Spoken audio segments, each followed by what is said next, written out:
My name is Tim Carter, and I pastor Landmark Missionary Baptist Church in Jacksonville, Arkansas. Our apologetic and outreach ministry, one of the platforms upon which we base our great commissional work, is called IamKoine.org. Koine is just the word from which we get the term coin for coins in our pocket. It means common. It's the kind of language the New Testament was originally written in. And it's highly inflected, so this just words it out in such a way that we were encouraged when someone wrote into us, and more than one person has commented through the internet that they like how it's broken down so simply that even a child can understand. And that's primarily because that's what we were taught to do in the Missionary Baptist Seminary.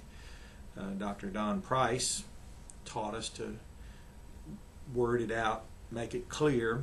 Well, I didn't know how to do that, and I didn't know that the Koine text at the time was highly inflected, very wordy.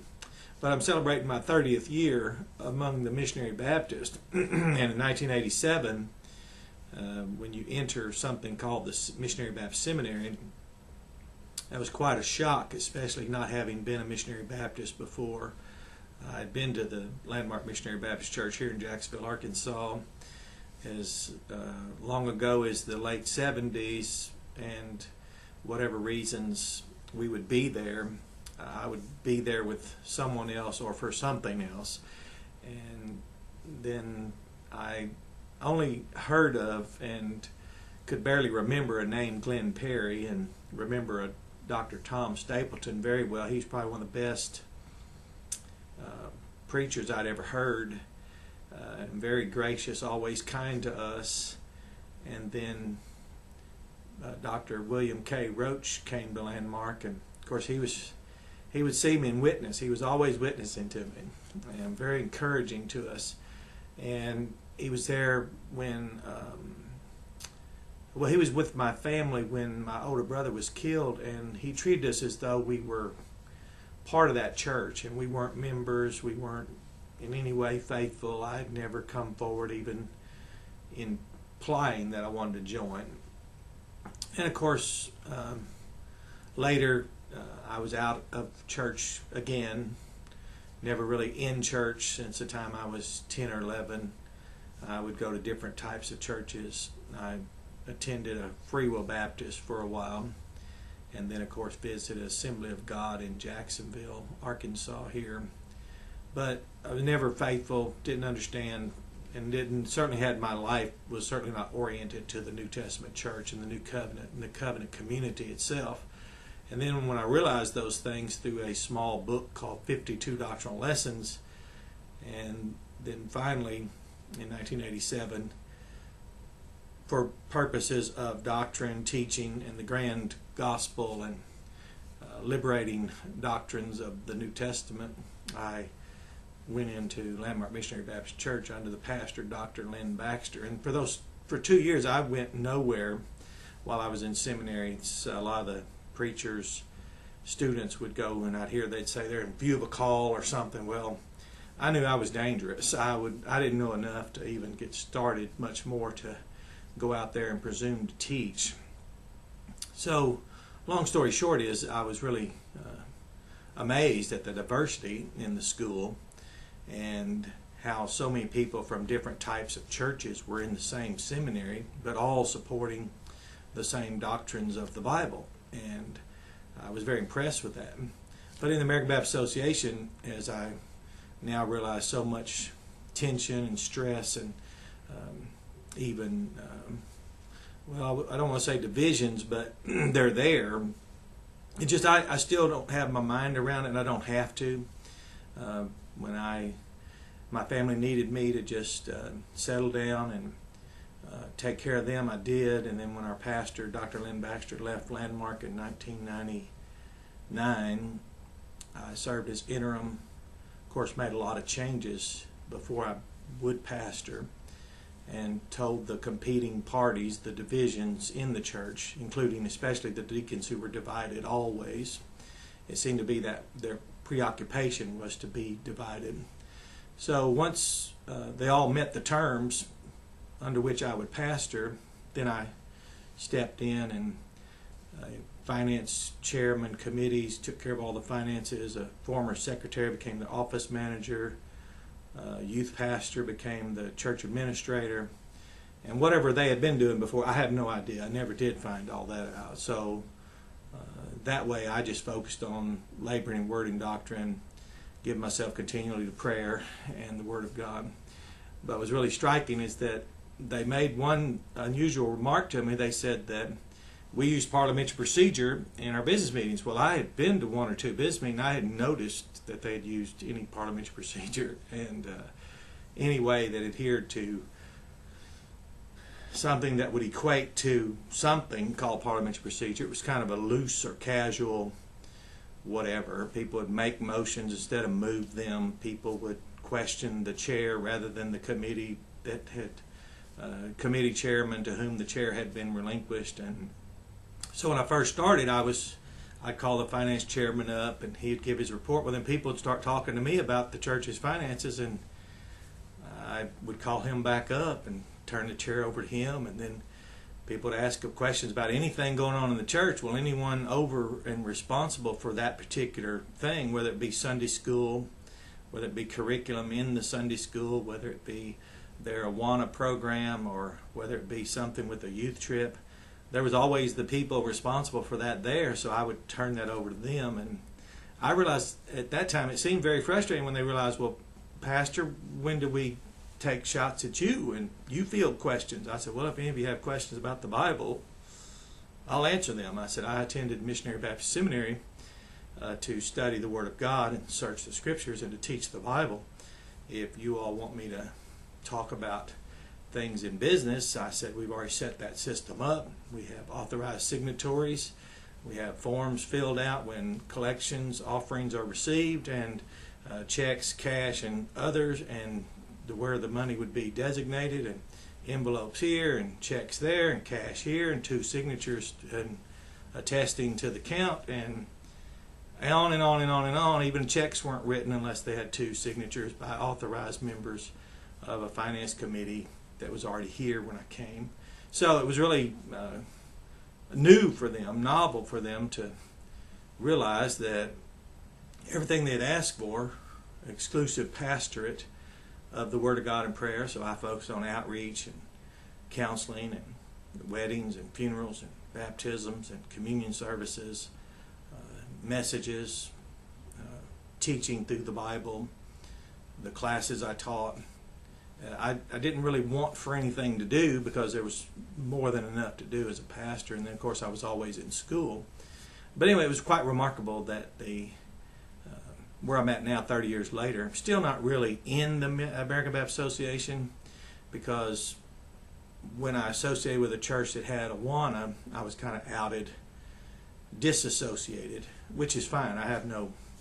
I can't have problems with it, because then that could transfer to people that I care about, and they might not be able to handle such social strategies, and certainly the social mores and values and the methods by which people, preachers especially, know how to disassociate people, know how to influence people to get back in line, or whatever that is. But I came from a bigger world, a world where you had great responsibilities, lives were in jeopardy, people could be injured, killed in that work environment I was responsible for. So I didn't really find, people shunning you to be anything I could possibly be affected by, or I guess I would have never had been such a successful person before I ever entered the ministry. And then because I was taught in the Missionary Baptist Seminary translating, that was very upsetting to people. Even correct announcement, which was what we were taught. And I do own a Walter Bowers Greek English lexicon. I now know why no one cites that. They cost like $150. So anyway, I enjoy mine.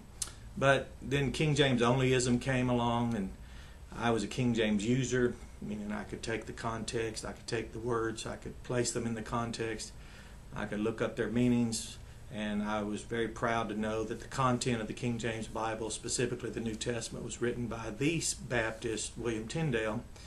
And so I was very much accustomed to people for something about King James, avoiding me because I was actually a user and they weren't. They just touted it. I was accustomed to being disassociated because of a youth program, although people who did that didn't disassociate others because of their Scofield Reference Bible that contained some of the same doctrines about which they pretended to be so concerned.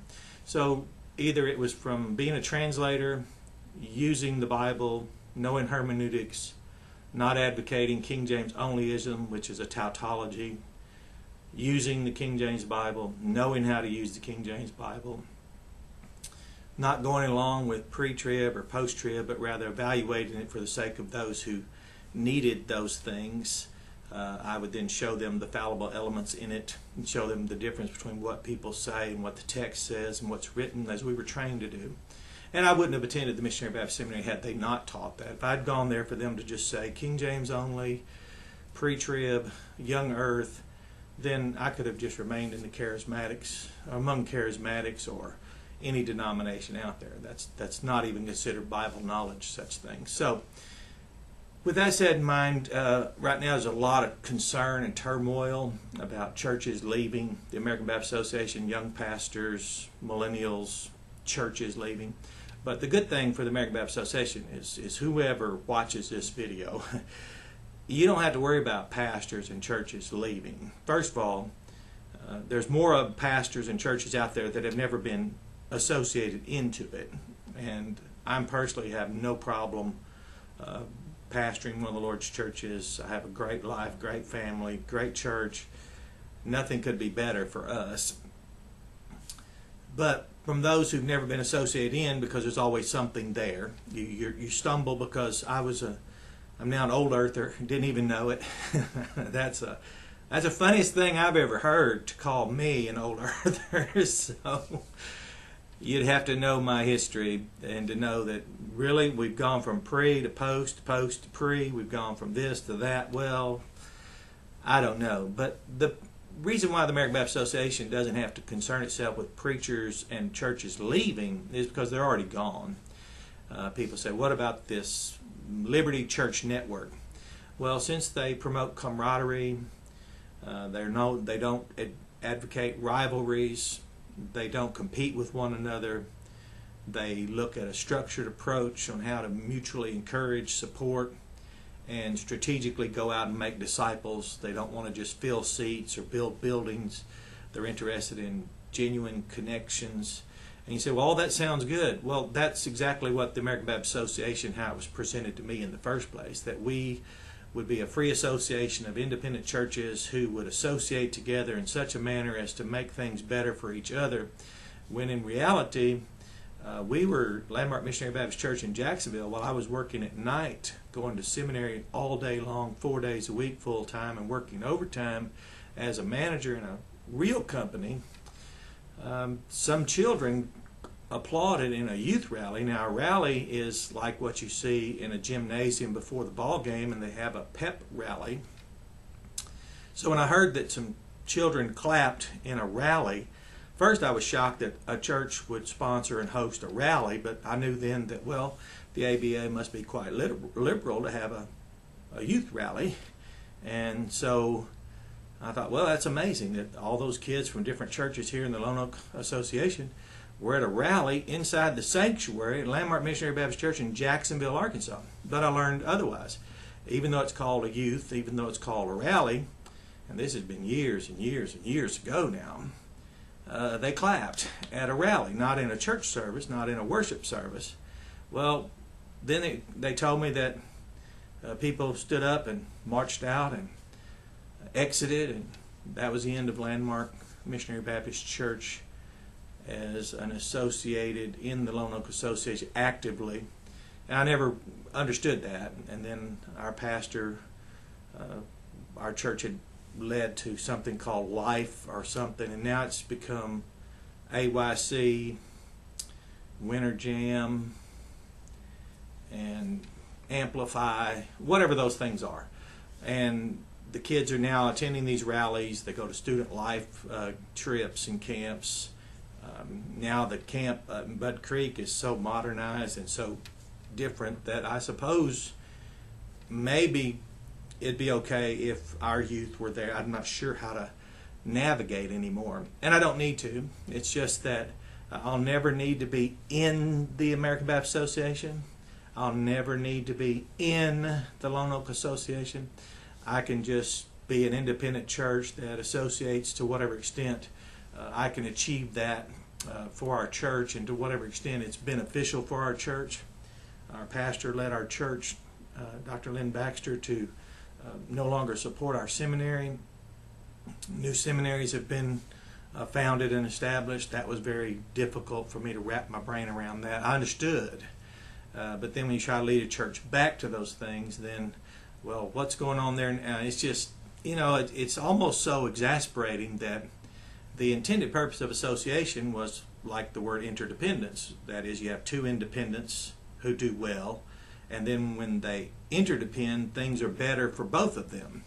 But it seems like the American Baptist Association and local associations and whatever all those things are, it sometimes can have a diminishing return. So that whether or not you are being disassociated, or whether or not there's no deliberate effort to associate a person into it or through it, it's either hand clapping, pre-trib, no trib, post-trib, now the young earth thing, which, whatever. Anyway, it's just so amazing that if I wasn't careful as a pastor, this church, Landmark in Jacksonville, would have experienced horrific things. Can you imagine us being organized by Dr. L.D. Foreman? That is, he's a moderator of the 6 people that had a meeting to organize and become a church.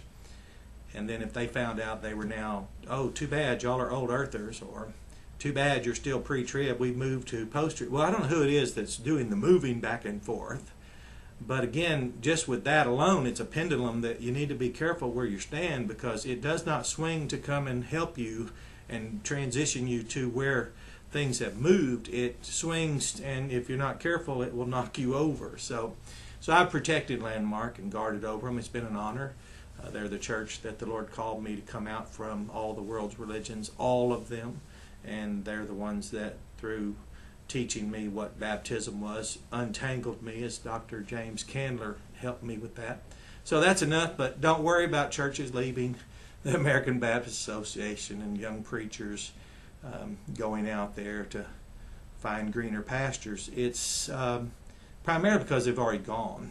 So whatever it is, I've never made it inside the association. I've enjoyed what I've learned from the people I could connect with, and I'm now involved in social media. And I found ABA Preachers Forum one of the most encouraging platforms, because even if you say something that I may not like or agree with, it's great to see men talking with each other, because that's the kind of world I came from, a grown-up world where grown men speak, and we collaborated and we made things better for the company for whom we were serving, or that we were serving, and on whose behalf and whose interests we were managing. So that's enough, but don't worry about churches leaving, don't worry about pastors leaving. They're already gone, and this is my 30th year among the American Baptist Association of Churches, and my 30th year as being a Missionary Baptist, and I wouldn't trade it, all the good, the bad, and the ugly. I just will know that as much as I know, I can tell you, it's a mystery how to associate without something being